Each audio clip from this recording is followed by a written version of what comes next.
we're addressing it to find out what skills, what things are you guys needing from the students that are coming from kindergarten into first grade. What are the objectives and skills that you're seeing that are not, that the students don't have, not necessarily that have not been addressed, because we, like I said, we don't have any control over regression and anything like that. I'd say percentage of them don't come in with.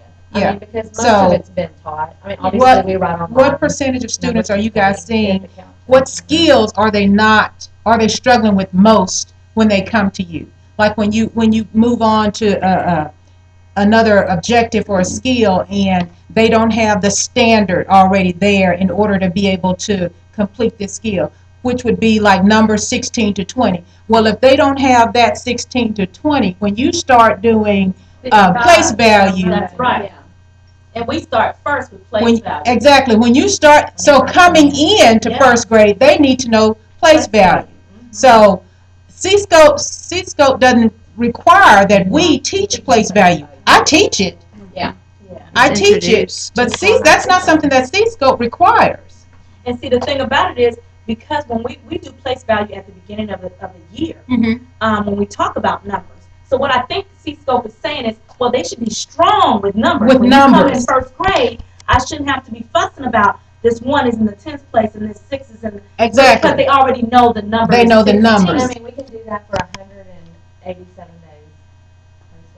Yeah. So it's just knowing those numbers. Knowing the numbers, that's the main objective there. They need to know those numbers from 0 to 20.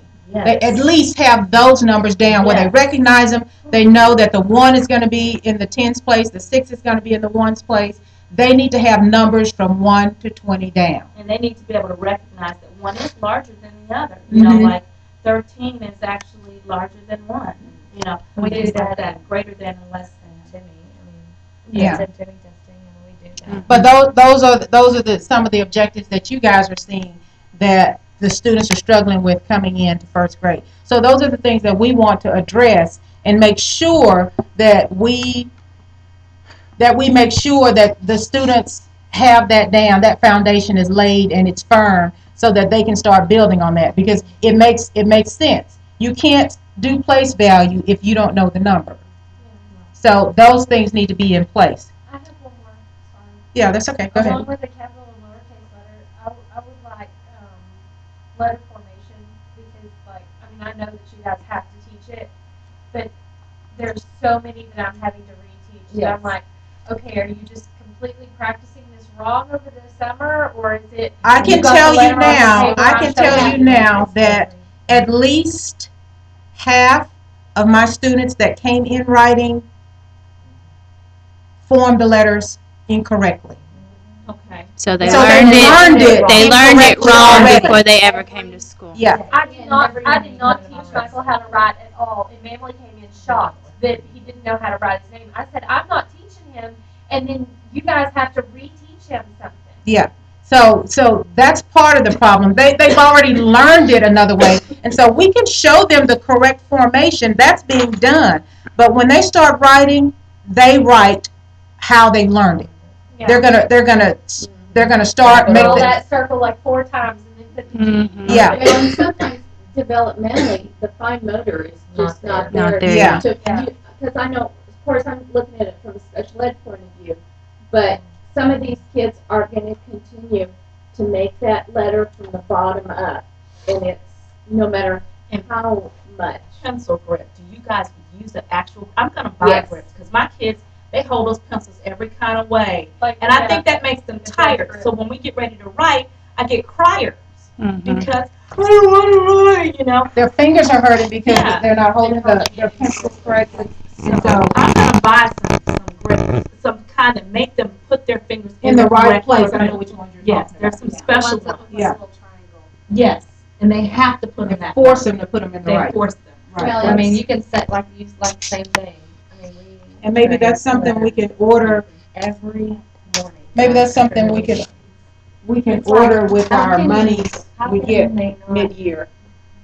Know how to form. You know what I'm saying? If you trace the same letter every day for 187 days, why aren't they forming majority of their letters correctly? I mean, And we send notes That's in our first packet. Yeah. Yeah. Pencil grip And handwriting.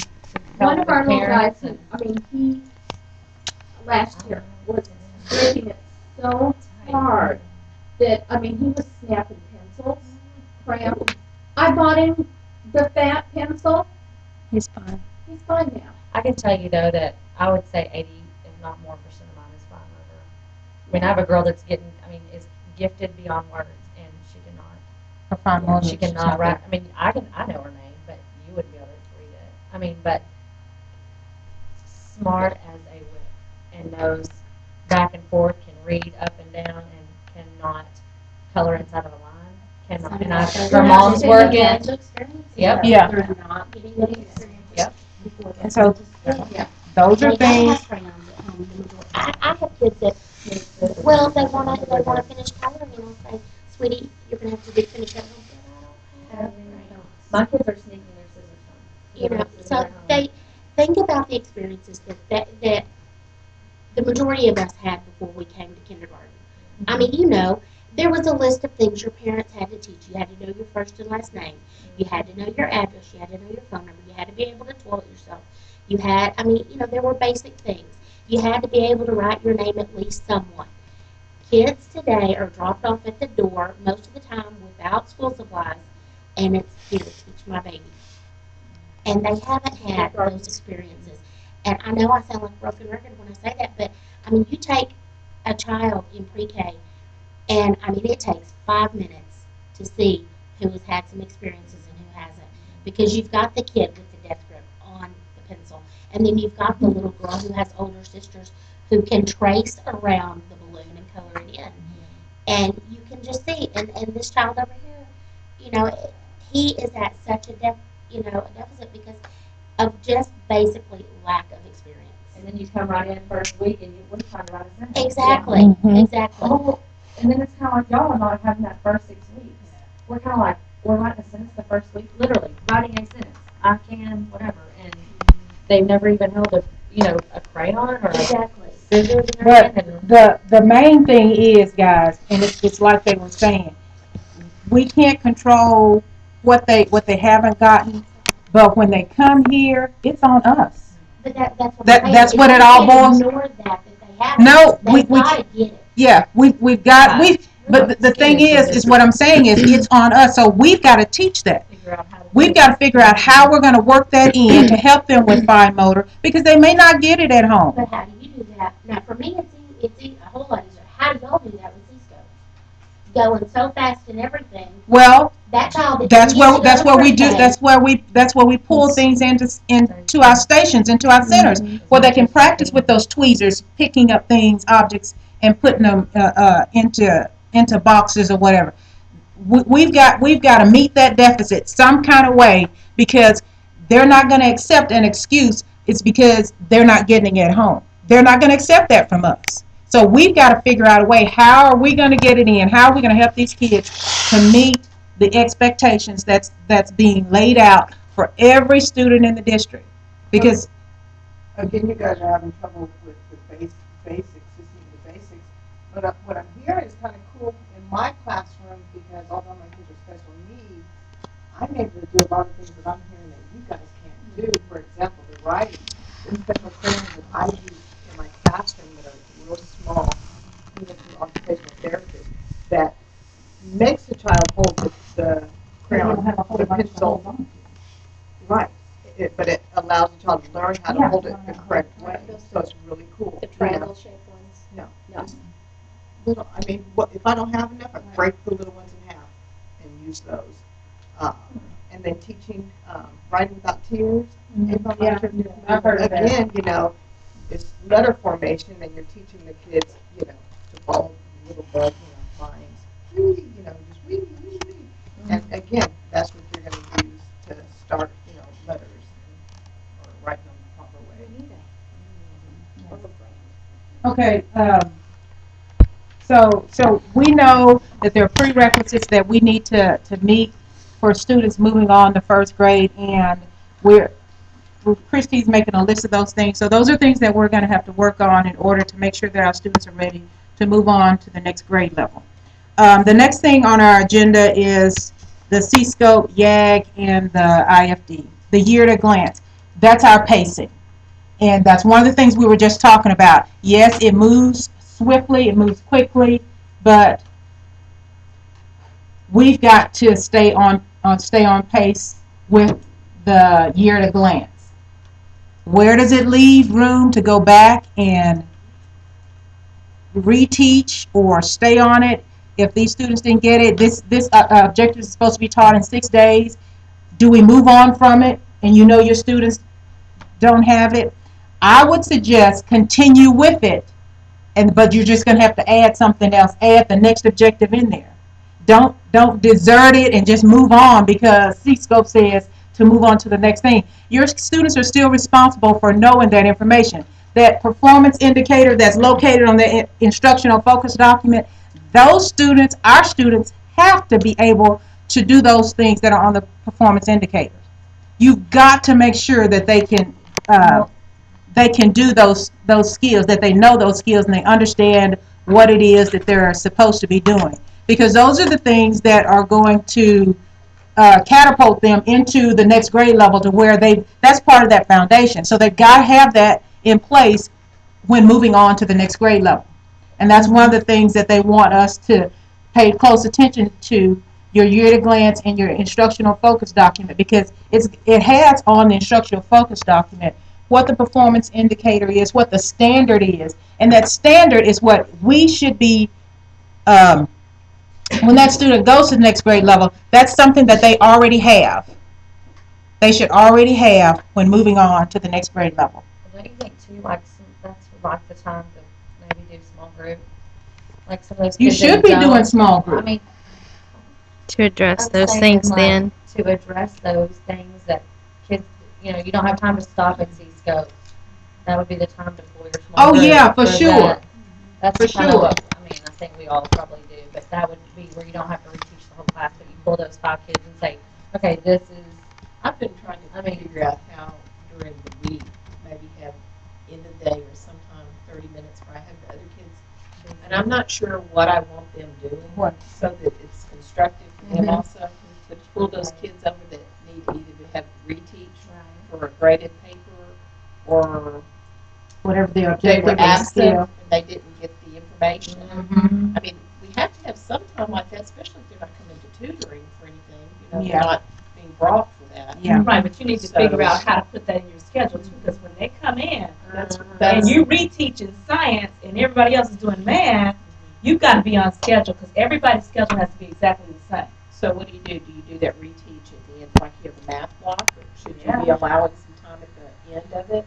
I Some would- time during your math. What I normally do is if when I'm having my small group, I allot some time to go over a skill that I know that my low group that they're struggling with, where I bring that in and we go over it, just a snippet of it, but we continue to talk about it to give them just a little bit more experience, being able to apply it, showing them how to do it or what they're supposed to be doing, like with our addition and subtraction. Now, we got the addition down, but then when we put subtraction in there, that kind of threw them. And so when I get them in small group, that's the time that I take to, even though I'm doing language also, I take some time to talk about, okay, let's revisit subtraction. Remember, we start out with a whole set. We start out with the group. usually your. And we're taking away from the group. Is your, most likely your one group. So at least if the end of each rotation you're in that group, you might have to For extend me, that one that's the way it section. is. It's normally my same small group that struggles with a particular objective. So it makes it easier for me when I've got them in small group to revisit something that they didn't get. And like when we do our subtraction or our addition, and I've got the work page where they've had to finish this or complete this on their own and they weren't able to, I said, okay, I know that they're not understanding. So I'm going to have to go back and reteach that and just pull it in your small groups if you can. Now, any other way, I don't know, just because we've been told that when they come in at certain times, this is what they're wanting to see. So we just need to make sure we're following our year at a glance and our instructional focus documents, and making sure that our students are able to meet those performance indicators that are on the instructional focus document. Your STAAR supporting and readiness standards. That's one of the things I was just talking about. Those the supporting standards are the standards that my kindergartners should have in place moving on to first grade. You guys are going to be working on the readiness standards. So you're not going to have time to go back and reteach supporting standards they should already have to support the instruction that you're about to give them. So that's back to making sure that we are teaching that the students are able to complete performance indicators, show that they have an understanding of what the objective is and be able to apply it, so that we know that they've got it, so that you can move on. When they move on to first grade, you can start building on the foundation that's been built. It's going to have to be strong. And it needs to be strong because we're moving so fast with what we're doing here. So that's just reiterating, making sure that your students have those supporting standards that they're going to need. First grade, they have those standards that they're going to need to move on to second grade. Cross-curricular lessons. That's reiterating again, however you can pull those lessons together to where if you can teach this skill, if we're talking about in science, sometimes science and math correlate, where time and measurement, you want to pull those things together and cover it so that would allow you more time for math if you need, or more time for a skill in ELAR, phonemic awareness, or whatever. But wherever you can pull it together, as long as the student is able to do the performance indicator, they have a good understanding of what the objective is and can apply it, that's the main objective, as long as they can apply it. So we want to make sure that we're doing that. The next objective on the agenda here is CScope Performance Indicators. They just want us to know where they are. They're on your instructional focus document. A lot of this is repeating, but it's on the IFD, your instructional focus document, and make sure that you're using that. What you're putting on your board for them, when they what they're walking in and looking for, they want to see those performance indicators. What are these students supposed to know after this instruction? Not necessarily after this day is complete, you've instructed this day, but after, if it's the week, what is the objective? What should your students be able to do? Can they apply what you've taught them? And so that's what they want us to make sure that we're following. That's what they're looking for. So when they come in and do their 4 to 10 minute walkthroughs, when they're talking to your students need to be able to verbalize what it is that they're learning, or what are they applying in that center, or if they're at their seats, whatever the case may be. When they're talking to those students, they want to know if they understand what's being taught. Do they understand what they're doing, or how they are supposed to be applying what they've learned? Can they tell? Can they verbalize that? And they want us to make sure that we're not doing all of the work. Yes, your part, you're teaching the lesson. Make sure you have taught the lesson. But the main objective, what they want to see, is the application. Can the students apply what they've learned? Did they learn it so that they can apply it? So we need to make sure that our students know what it is they're supposed to be doing, why they're doing it, and can they justify their thinking. If they've done it one way, even if they've done it correctly, can they justify, can they tell you why what they did was correct, or figure out why it's incorrect if it is incorrect. So we need to make sure that we're teaching them that they can that they're successful at the performance indicators, because that's what they're going to be looking for. That's what they're listening for when they speak with the kids. The next thing is ways to increase levels of cognitive difficulty. They were talking about the Bloom's taxonomy. I know they don't want the students staying at the knowledge level. But what you have to understand is it's a step-by-step process. You just can't have a kid go from here to creating something if you haven't built on those levels. So there's got to be a level of knowledge. There's got to be a level of what's next after knowledge.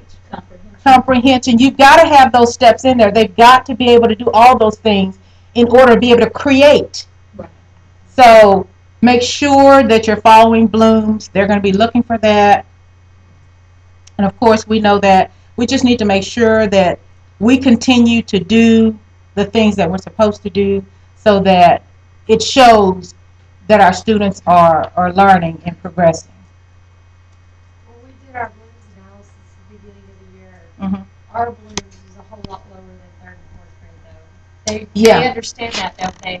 They do understand that, And because ours is more on the bottom level. ours is more on the bottom level. Ours is lower. That's one thing that I specifically pointed out to Ms. Lincoln when we were doing it in the library that day.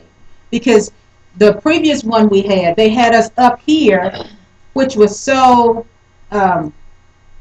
Crazy. Yeah, I mean, it was just not developmentally appropriate to ask a lot more a child to come in and create when they don't have that knowledge base there. And so ours is more on the lower end, but They still want we to should work be toward that. building. We should put those steps in place so that when they move to 2nd, 3rd, and 4th, that they're able to move them from midway on up to creativity, but the they top do level. understand that when they come into our room, they're going to see a whole lot more of the lower than ours than what they will in the upper grades, correct?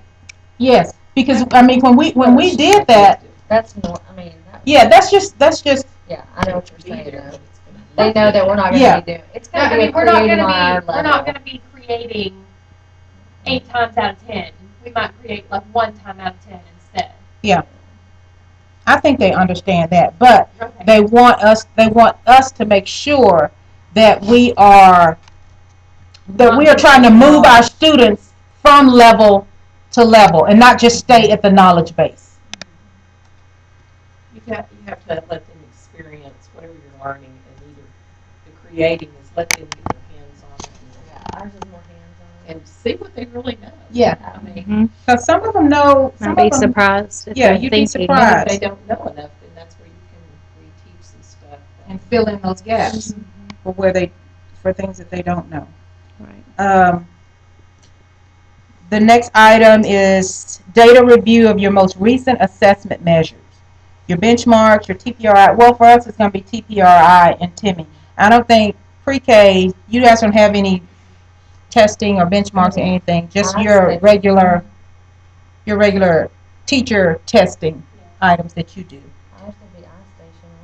'Cause we went down to Yeah, TPRI. istation is on here also. It's benchmarks, TPRI, TIMI, unit test, and istation.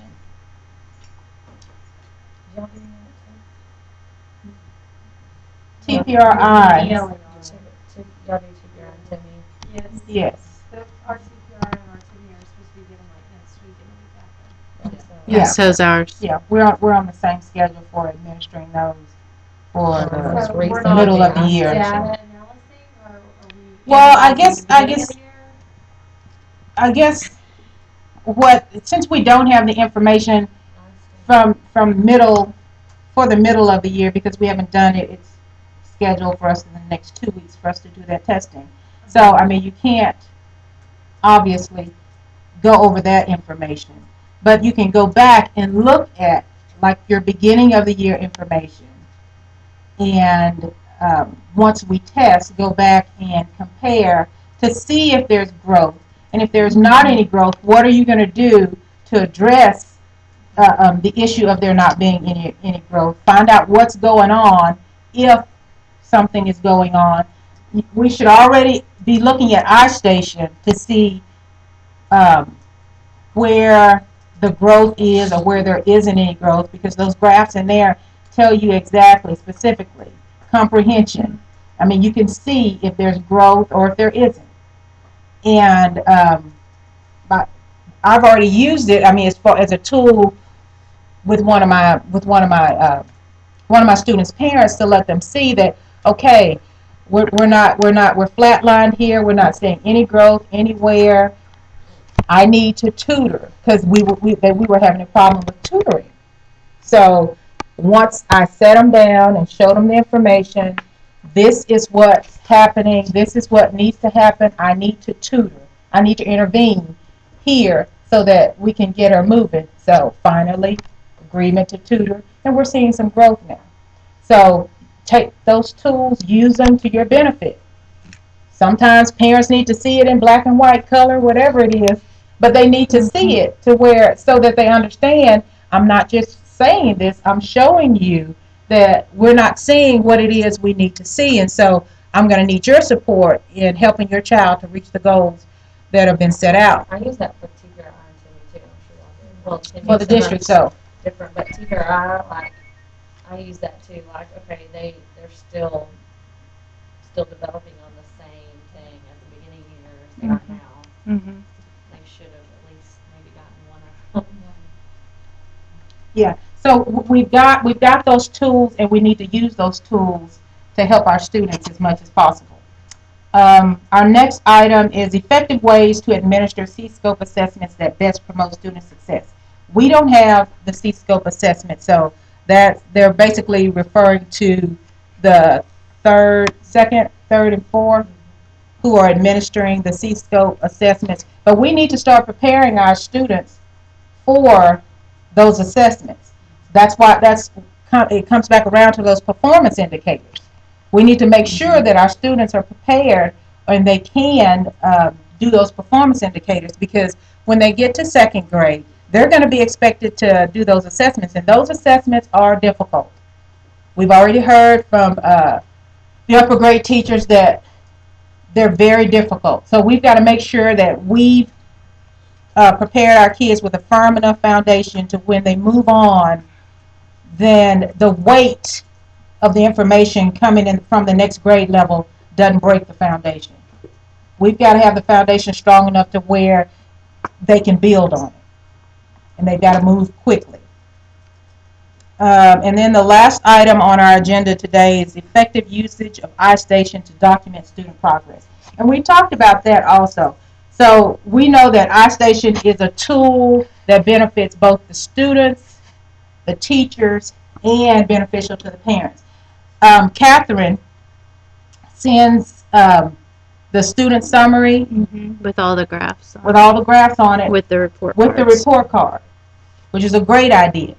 So if you're having to put on that report card, students progressing very slowly, you've got something to back it up right there. Even though you've told them we need to meet so we can discuss, but you've given them something to look at. And they can see specifically what areas, because it's broken down. Yeah, And it tells them our reading level too, because we've got several kids. Right. So it tells them, it lets them know, so they can see the importance of, or the seriousness of, yes, I need to get up here and speak with this with this teacher, to let them know that, okay, I'm in this. What can I do to help my child? Right. And so we want to make sure that we utilize istation to the best of our ability, because it's beneficial to every stakeholder involved, the student, the teachers, parents. It's very beneficial. So we need to make sure that we're using it and providing parents with information that's pertinent to their students' academic growth, because we don't want it to come back, well, I didn't know my child was having problems with comprehension. I didn't know this. I didn't know that. So we've got that tool there, and weekly, 3 times a week, our students are in that computer lab, and they are working on those skills. And it's going to show growth or no growth. So we need to make sure that we're using it as best you can. What is it, 120 hours? 20 minutes. 120 minutes, I'm sorry, not hours. 120 minutes of 120 minutes of istation time that your students need in order to show sufficient progress. Because it can't be any less than that. So as much as you can, get in the computer lab, get them on there, have them working. And for some of mine that are playing and the computer's letting me know that they're not doing what they're supposed to do, I pull up a chair and sit right next to them. You have no choice but to comply with whatever this computer is asking you to do. And so for some, you may know who they are. You might just have to sit down with them. And you may not have to sit down with them all the time, but you're going to have to let them know that this is serious. You can't come in here and play and not do what you need to do on these computers. I mean, because this is a good software that we have, and we want to try and keep it. And so we need to utilize it to. Well, aren't they considering next year not doing TPRI? Yeah, using they're this in considering place of it. using istation. Yeah. That would be. And so we need to make sure. Looking also at the two sets, TPRI results and that. Because they should match somewhat. Yeah, they should. And so, and I'm sure they'll be comparing the two to see. But I mean, I'd like to keep istation. I do too, I love it. I would love it if we can get the Did math. That's exactly what I was thinking. They Yeah. haven't created it for us. They hadn't created it for our grade level. Yeah, they hadn't created They it for our have. grade level yet. They're creating up, so they're piloting the math. Mm-hmm. When they get it created, I'm sure that would be a viable option. Yeah, but those are the items that we need to be mindful of, just to make sure that you are make sure that you're staying on target with what it is you're supposed to be teaching, when you're supposed to be teaching it, what they're going to be looking for. We already know, so it behooves you to be on your best game every day, all day, because you have no idea who's coming in. You know what they're going to be looking for, and let's just make sure that we're doing what it is we're supposed to be doing, and that's teaching and educating our students. Any questions? Awesome.